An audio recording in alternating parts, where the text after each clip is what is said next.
আলহী আহি যেতিয়া 4-5 দিন থাকি যায় আৰু যোৱাৰ সময়ত যেন মনটো ইমান বেয়া লাগে নহয়, সৰুৰে পৰা বেয়া লাগে মোৰ। আপোনালোকৰ বাৰু বেয়া লাগেনে? আৰু এয়া আমাৰ লগতে জেৰো মনটো বেয়া লাগিছে, কাৰণ বাবা আৰু তাই গোটেই দিনৰ দিনটোৱে খেলি থাকে, সেইটো কাৰণে তাইৰ বেছি বেয়া লাগিছে। আলহী গ'ল, মনটো যাতে বেয়া নালাগক সেইটো কাৰণে মানে স্কিন কেয়াৰটোকে কৰি পেলাই অকণমান টাইম পাছ কৰোঁ বুলি ভাবিছোঁ। নহয় আচলতে এনেই অলপমান ছেল্ফ কেয়াৰ কৰিবলৈ মন গ'ল আৰু সেইটো কাৰণে কৰিছোঁ।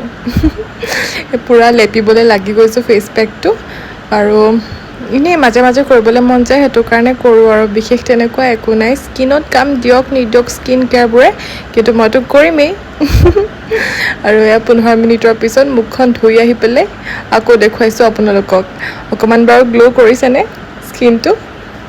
আৰু মানুহে একচুৱেলি স্কিন কেয়াৰ পিছত কৰে, প্ৰথমতে নিজৰ কামবোৰ কৰে, কিন্তু মোৰ আকৌ উল্টা হ'ল আজি। স্কিন কেয়াৰ কৰাৰ পিছতহে মায়ে মোক কাম দিলে যেন ৰঙালাও কেইটুকুৰামান ফ্ৰাই কৰগৈ বুলি। ময়ো আৰু উপায়হীন হৈ পেলাই কৰি আছোঁ, আৰু কথাটো শুনিব লাগিবই ন। এয়া মোৰ ৰঙালাও ফ্ৰাই ৰেডি হৈ গ'ল, আৰু মোৰ স্কিনৰ হালতটো এচি কি তেচি হৈ গ'ল। এনেকুৱাতে আকৌ ভাতো ৰেডি হৈ গ'ল, আৰু ৰঙালাও ফ্ৰাইৰ লগতে ভাতকেইটা খাই দিওঁ বুলি ভাবিলোঁ, কাৰণ সুদা ভাত মোৰ পেটলৈ নাযায়। ৰঙালাও ফ্ৰাই কেইটুকুৰাৰ কাৰণেই মানে মোৰ ভাতকেইটা খোৱাৰ মানে ইচ্ছা জাগিলে, আৰু সেইটো কাৰণে খাই দিলোঁ।